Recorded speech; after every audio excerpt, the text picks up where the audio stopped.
누가복음 11장 4절을 보시겠습니다. 한 목소리로 같이 봉독합니다. 우리가 우리에게 죄 지은 모든 사람을 용서하오니 우리 죄도 사하여 주시옵고 우리를 시험에 들게 하지 마시옵소서 하라. 아멘. 오늘 설교 제목은 용서받았다면 용서하라 라는 제목으로 말씀 전가하고자 합니다.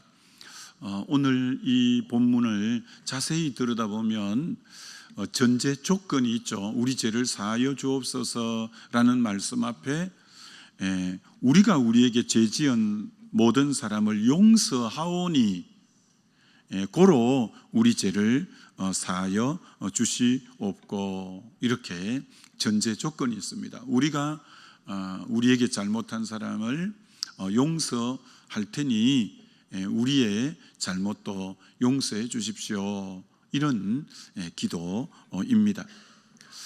오늘 본문과 병행 구절인 마태복음 6장에는 그 흔히 말하는 주기도문을 다 말씀해 놓고 그 다음에 한 번 더 강조하는 게 뭐냐면 마태복음 6장 14, 15절에 너희가 사람의 잘못을 용서하면 너희 하늘 아버지께서도 너희 잘못을 용서하시려니와 너희가 사람의 잘못을 용서하지 아니하면 너희 아버지께서도 너희 잘못을 용서하지 아니하시리라. 이렇게 재차 상대의 잘못을 너가 용서받았다면 용서하는 삶을 살도록 해라, 이렇게 강조하고 있는 것을 봅니다.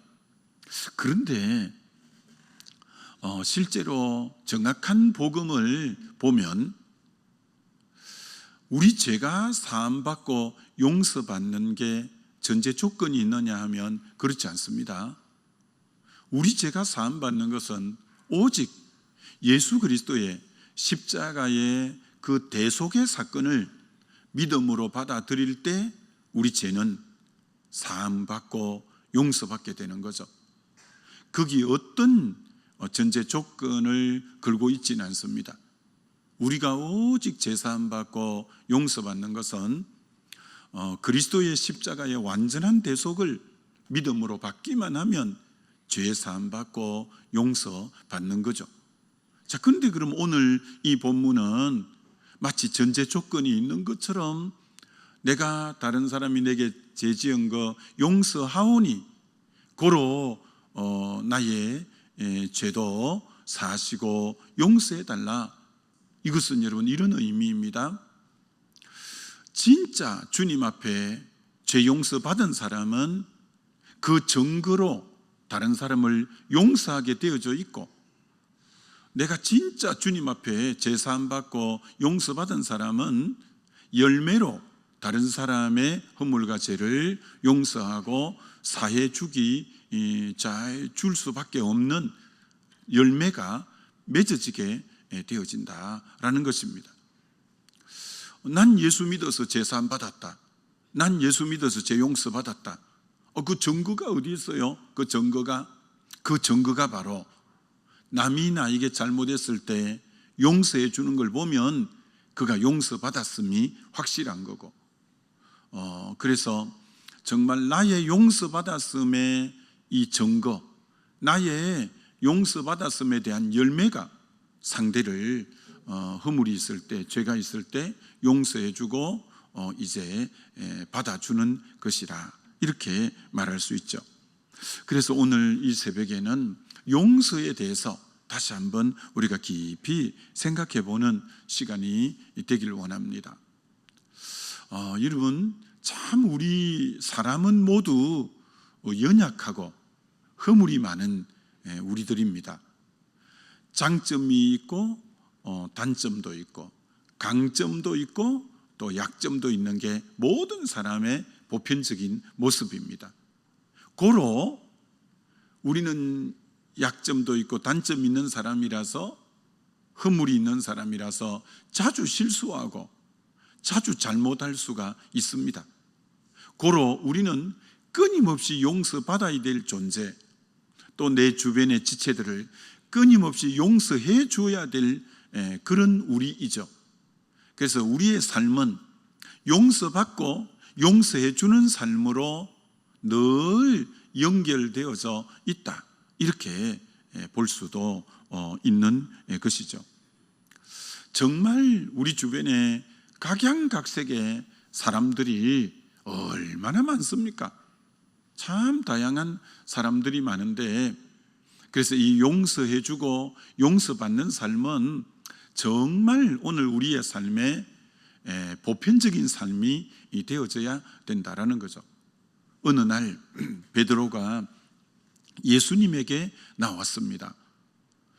유대 나라도 우리나라와 관습적으로 비슷한 게 많은데, 거기도 누가 잘못할 때 일반적으로 3번 이렇게 용서해 주는 거죠.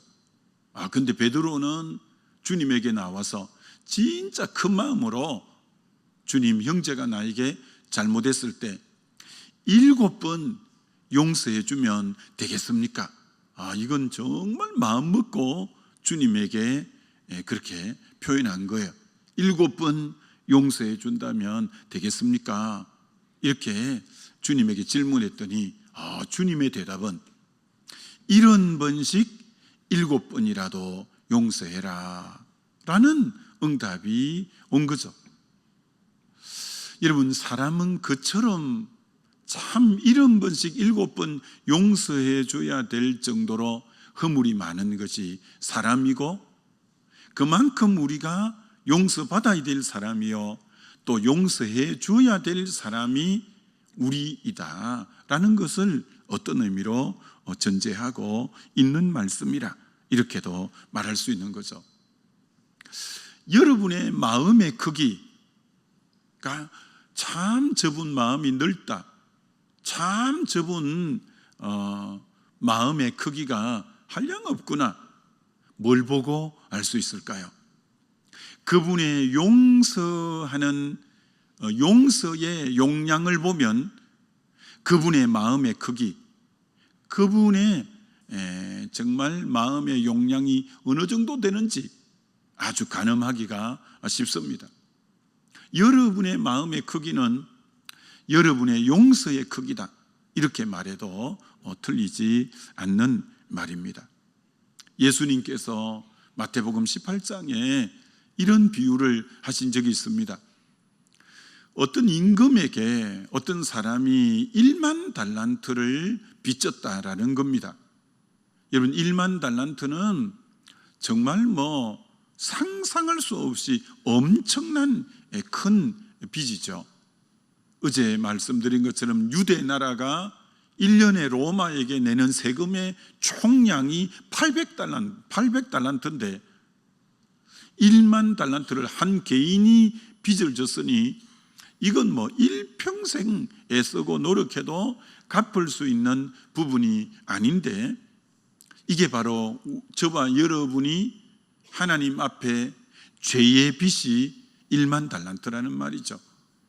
도저히 갚을 수 없는 우리는 죄의 빚이 1만 달란트나 진짠데, 그런데 하나님이 자기 아들 예수 그리스도를 보내셨고 그 아들에게 모든 죄를 전가해서 대속함으로 그 십자가에 죽으시고 부활함으로 그를 믿을 때 우리 죄가 전부 탕감받은, 우리 모두는, 오늘 여기 계신 모두는 1만 달란트 다 탕감받은 자라는 거죠. 그런데 주님이 형제 자매 속에, 사람들 속에 그가 나에게 해코지를 하고 그가 나에게 잘못한 것은 100데나리온에 불과하다는 거죠. 100데나리온은 100일 일하면 갚을 수 있는, 1만 달란트하고는 비교가 안 되는, 하나님이 나를 용서해 준 양은 1만 달란트고 형제가 나에게 잘못한 것은 100데나리온이기 때문에 진짜 1만 달란트 용서함을 받은 사람이라면 형제의 잘못 100데나리온은 다 용서하게 되어져 있다라는 것을 말하고 있는 거죠. 그가 만약에 형제의 100데나리온을 용서 못하면 그가 하나님으로부터 1만 달란트 용서받은 자이라는 것을 증명하거나 어떤 열매로 드러낼 게 없는 거죠.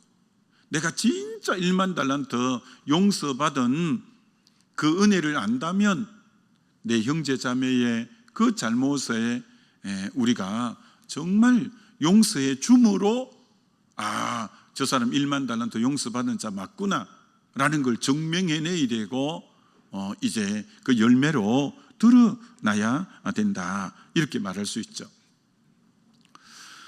여러분, 성경은 구약과 신약으로 구분되는데 구약을 대표하는 것은 율법, 신약을 대표하는 것은 복음. 구약의 율법을 옛 언약, 신약의 복음을 새 언약, 이렇게 말하죠.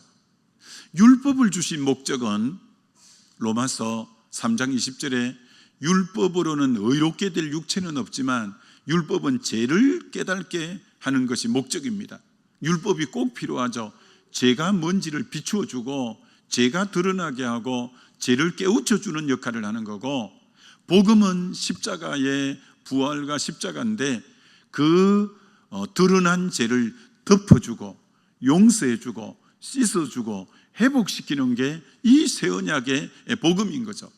마치 병원에 가서 엑스레이, MRI, 피검사, 소변검사를 통해서 병이 뭔지를 드러나게 하는 것이 율법이라면 드디어 드러난 병을 치유하고 회복시키는 것이 복음이다, 새 언약이다, 이렇게 말하죠. 그래서 율법과 복음은 반드시 필요한 거죠. 율법은 죄를 드러내고 복음은 그것을 덮고 하는 것이 바로 우리 성경에 짜여진 구조다, 이렇게 말할 수 있는 거죠. 여러분, 용서받은 자만이 용서할 수 있고 사랑받은 자만이 사랑할 수 있어요. 용서 못 받은 자는 용서 못 해요. 사랑 못 받은 자는 사랑 못 해요. 고로 정말 1만 달란트 용서받았음이 확실하다면 그 증거와 열매로 누가 나에게 잘못했을 때 용서의 열매로 드러나야 되고, 내가 하나님의 그 엄청난 독생자까지 주시는 그 헤세드, 아가페 사랑을 경험했다면 나 역시 형제의 잘못을 그렇게 사랑하고 덮어주는 모습으로 드러나야 된다, 이렇게 말하는 거죠. 용서할 줄 아는 사람이 용서받은 사람이라는 걸 잘 증거하고 드러내는 것이다, 이렇게 말할 수 있는 것이죠. 참 우리 인간은 너무 연약해서 남이 나에게 잘못한 것은, 남이 나에게 상처 준 것은 오래 기억하는 속성이 있습니다. 그러나 본인이 다른 사람에게 잘못하거나 상처 준 것은 금방 잊어버리는 또 이런 속성이 있습니다. 그래서 교회 안에는 상처받은 사람은 수룩한데 상처 준 사람은 찾기가 아주 힘듭니다. 왜? 누군가 상처 줬기 때문에 저 사람이 상처받았는데도 상처 준 사람은 잊은 지 오래됐고 상처받은 사람은 오래도록 기억하기 때문에 상처받은 사람만 너무너무 많은 이유가 거기 있는 거죠. 근데 오늘 여기 계신 여러분 중에 지금까지 상처 한 번 안 받아본 분이 누가 있겠어요? 우리는 다 상처가 있는 자예요. 그러나 두 종류예요. 어떤 분은 상처를 받았으나 주님의 십자가의 그 놀라운 은총과 그 정말 주님의 그 대신 상처 받으시고 대신 우리 때문에 상하시고 대신 심판받으시고 그래서 회복시키신 그 주의 십자가 사랑을 받아들임으로 내가 상처를 많이 받았지만 주의 그 사랑과 주의 은혜를 덧입음으로 상처가 치유된 사람이 있고, 근데 어떤 분은 상처를 그렇게 받았는데도 상처가 치유가 안 된 분이 있는 거예요. 오늘 여러분은 자신을 잘 살펴봄이 필요한 거죠. 상처 없는 사람은 아무도 없어요. 우리 모두가 상처가 있어요. 그런데 문제는 그 상처를 치유받았는가? 여러분 치유받지 못했는가? 잘 생각해야 돼요. 그럼 그걸 어떻게 알 수 있냐? 상처받은 사람은, 상처가 다시 치유된 사람은 과거가 그의 발목을 잡지 못하고 밝은 미래를 향해서 전진하고 달려가는 자라는 거예요. 아, 저분은 상처가 치유된 사람이구나. 저분은 더 이상 과거에 붙잡혀 있지 않구나. 아, 저분은 아주 밝은 미래로 달려가고 있구나. 그 사람은 상처가 없어 그런 사람은 아니에요. 상처도 있지만 상처를 치유받았기 때문에 그분은 과거에 매여 있지 않고 미래를 향해서 아주 잘 달려가고 있어요. 그런데 의외로 많은 분들이 과거의 상처에 발목이 딱 잡혀갖고 미래를 향하여 가지 못하고 계속 잿빛 인생을 사는 분이 있는 거예요. 그는 과거에 살고 있는 거예요. 우리 부모도, 우리 아버지가 얼마나 나에게 상처를 줬는데, 그 사람에 내가 보증 서서 빚다 이래 내가 지금까지 빚 갚는다고 그 상처에 딱 옛날에 거기 있는 거예요. 그렇게 나에게 몹쓸 짓을 한 그 인간 때문에 내 인생이 이렇게 망가졌다고 딱 그 과거에 머물러 있는 거예요.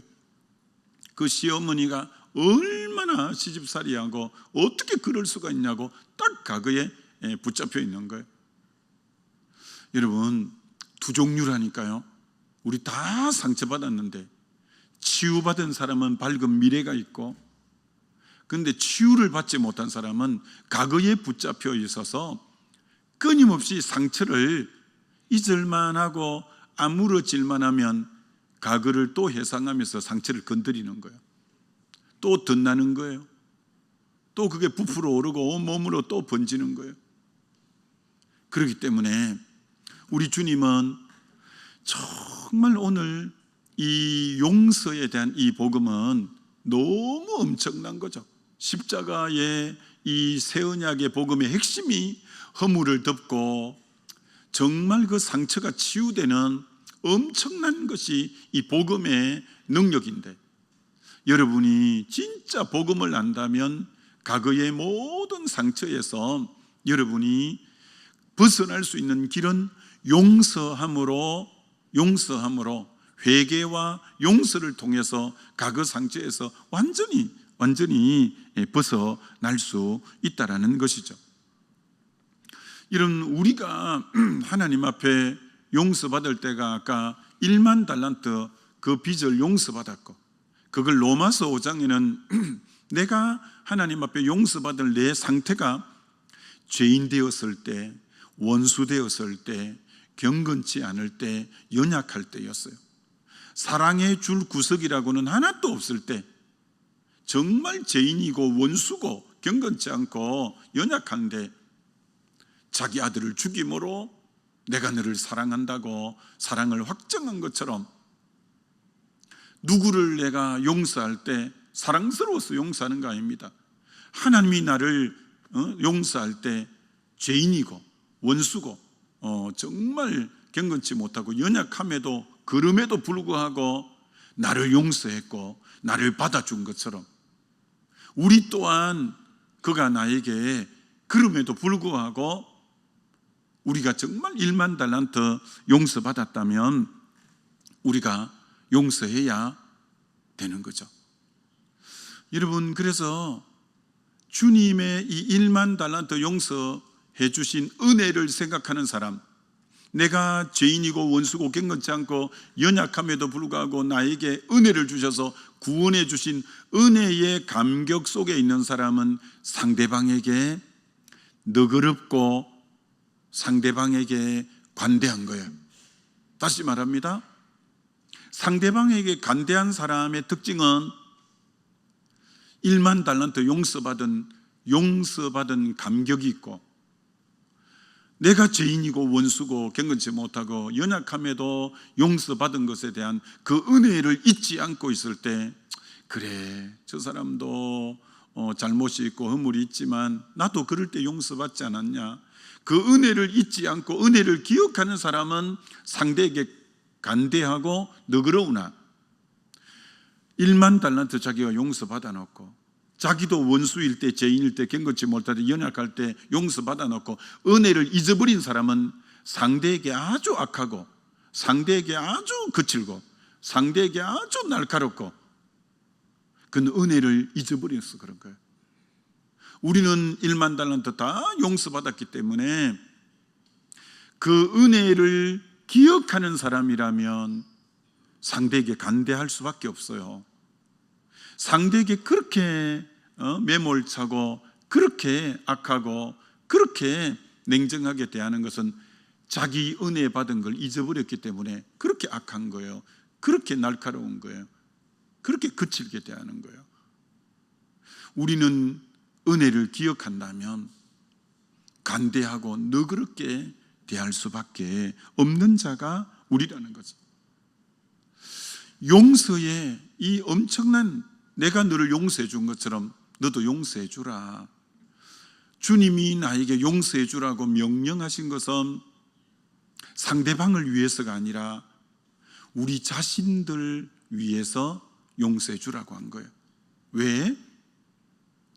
용서 못 해주면 육체가 망가지고 정신이 망가지고 영혼이 망가지기 때문에 그래요.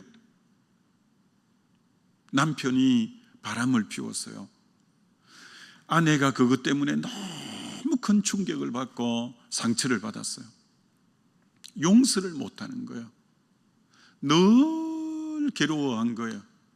실화예요. 몇 년 뒤에 몸이 너무 안 좋아서 병원에 간데 위암 말기라는 거예요.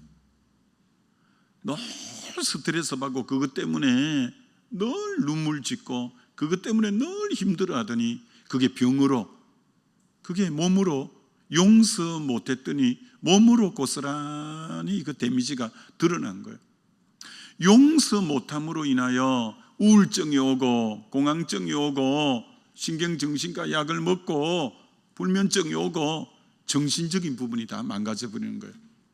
용서 못 해줌으로 기도가 막히고 평강이 사라지고 기쁨이 사라지고 영이 망가지는 거예요. 하나님이 왜 자기 자녀를 생각해서 용서해라, 네 육이 안 망가지고 네 정신이 안 망가지고 네 영이 안 망가지려면 내가 너 생각해서 너 사랑해서 용서해 주라는 거야. 그래야 네가 육이 안 상해, 네 정신이 안 상해, 네 영이 안 상해. 근데 그 사람 때문에 용서해 주라는 거 아니야. 너 때문에 내가 용서해 주라고 하는 거야 라고 하는 거예요. 그러니까 용서해 줄 때 최고의 수혜자, 혜택은 누가 받냐? 용서해 주는 자기 자신이 받는 거예요. 용서해 줄 때 가장 큰 혜택은 자신이 받는 거예요. 자신이. 그래서 우리는 용서해 주는 만큼 회복이 빨라요. 용서해 주는 깊이만큼 온전히 회복되기 때문에 용서해 주라, 용서해 주라고 말씀하는 이유가 거기 있는 거죠. 여러분, 용서해 주면 어떻게 되냐? 요셉이 정말 그 형들이 몹쓸 짓을 했죠. 구덩이에 빠뜨려서 죽이려고 했고 개우 르우벤이 끄집어내 가지고는 미디안 장사꾼에게 팔아먹여서 17살 때 팔려갔는데 30이 될 때까지 13년을 남의 집에 노예살이, 감옥살이를 했어요. 그 형들의 자기에게 잘못은 보통 잘못이 아니죠. 이방 나라에까지 팔아먹어버렸는데 너무너무 그렇지만 이 요셉이 나중에 결혼을 해서 아기를 낳는데 첫 애 이름을 머낫세, 잊어버린다고, 용서한다고 이름을 딱 지은 거예요. 야, 요셉 대단해요. 요셉 대단해요. 아기 이름은 자기의 삶의 고백이거든요. 그래서 정말 나는 형들 용서하겠다, 보디발의 아내 용서하겠다, 잊어버리겠다고 이름을 지은 거예요. 두 번째 아기를 낳는데 에브라임, 장성하다, 번성하다, 용서했기 때문에 그의 삶이 총리로 얼마나 승승장구하고 번성해 갔는지, 창성해 갔는지 모르죠. 이는 용서 왜 하냐? 그래야 내가 번성해가고 창성할 수 있기 때문에 용서하는 거죠. 여러분, 욥이 어려움을 만났을 때 욥의 세 친구, 나중에 엘리후까지 와서 얼마나 욥을 괴롭히는지 모릅니다. 얼마나 욥을 정죄하는지 모릅니다. 다 인과응보라고 하는 거예요. 다 원인이 있으니까 결과가 있지. 당신이 지금 이런 저주받을 뭔가가 있어 그렇지. 그러니 참 뭐 재앙을 당한 입장에서는 기가 막히고 너무 힘든 거죠. 근데 하나님이 나타나셔서 그 친구들을 책망하잖아요. 그들이 잘못했다고.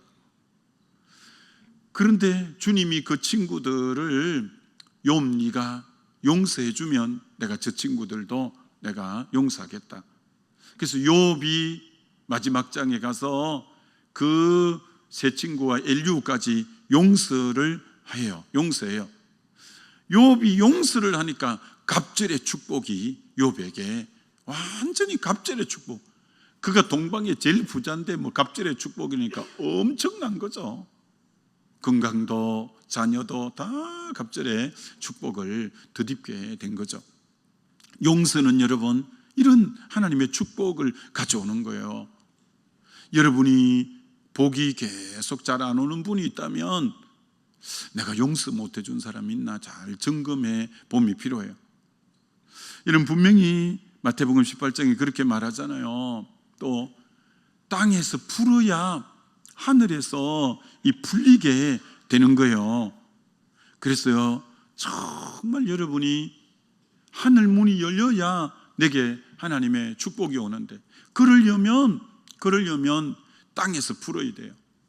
누구 등지고 있고 누구 지금 용서 못하고 있으면 땅에서 풀어야, 푸는 순서는 그 마태복음 18장에 땅이었잖아요. 땅에서 풀어야 하늘에서도 풀리고, 땅에서 매버리면 하늘에 또 매이는 거예요. 그래서 여러분이 용서함으로 이 푸는 역사가 있는 거예요.